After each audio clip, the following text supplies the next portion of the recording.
कर्णफुले शोभती छान, तांबूल विडा मुखी धरून, अलंकार गळा भरून, नाभीपर्यंत लोळतसे.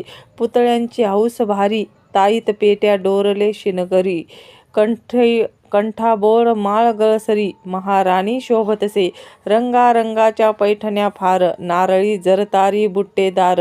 छातीवरी उभा पदर, गरजरणी माय माझी. पाय घोळ दिसे छान, शिंदेशाही तोडर घालोन.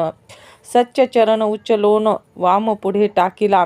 कमंडलू रुद्राक्ष माला, वाम सव्य दोन्ही कराला. सव्य आस्ती परशू धरिला, वाम लाविला मुकुटासी. आणिक हस्त चतुर्दश, शस्त्रे धरिले बहुवश. दुष्ट दानव दंडनास, वर्णिता विस्तार वाढेल. आश्विन शुद्ध कोजागिरी, शृंगार पूजा षोडशोपचारी. महापूजा रात्रभरी, नाम गजरी कल्लोळ.